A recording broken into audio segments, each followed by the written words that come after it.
neither was their place found any more in heaven. And the great dragon was cast out, that old serpent called the devil and Satan, which deceiveth the whole world. He was cast out into the earth, and his angels were cast out with him. Não tem nada a ver, não, mano. But as the days of Noah were, so also will the coming of the Son of Man be.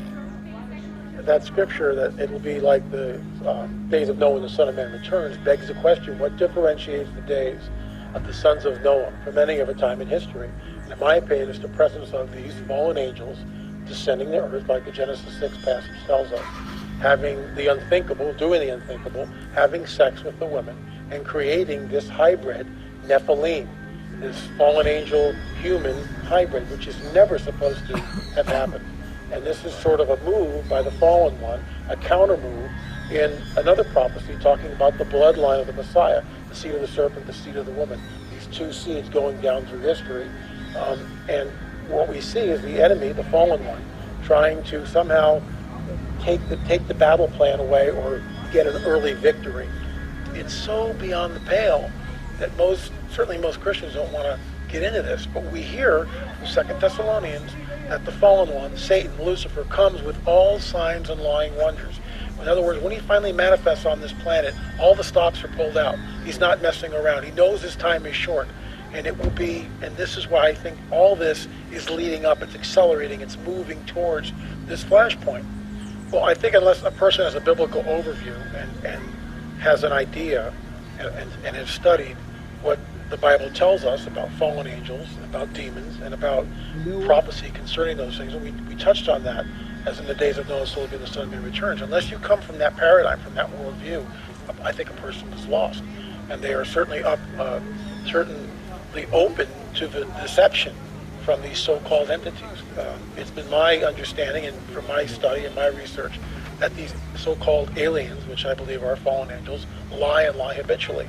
Jacques Vallée calls them messengers of deception, and titled his book that way.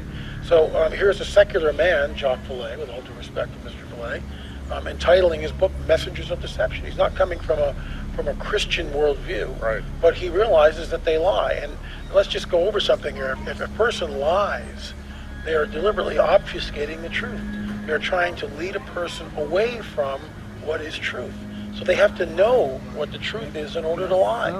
So that means, taking from that bit of information, I can extrapolate that these entities are malevolent, i.e. evil. It's what I call, in a pen, the coming great deception, the alien gospel. And this alien gospel is that we were your progenitors. We manipulated and created all life genetically on planet Earth.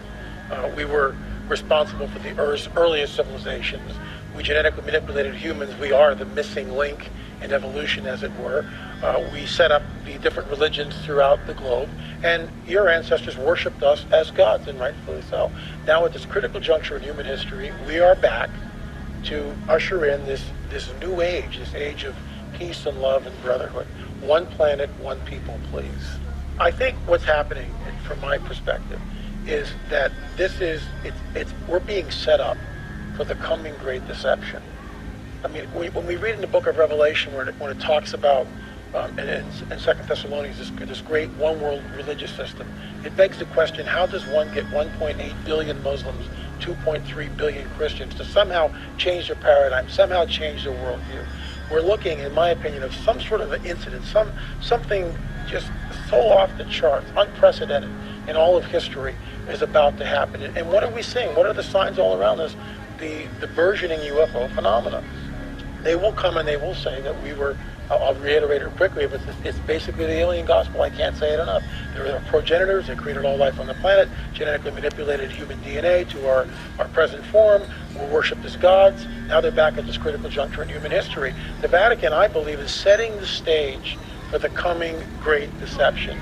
And it's not that it's almost here. I think it's here, which ties into what you were saying. They know, and they're trying to prepare the masses in some way. Wherein in time past ye walked according to the course of this world, according to the prince of the power of the air, the spirit that now worketh in the children of disobedience.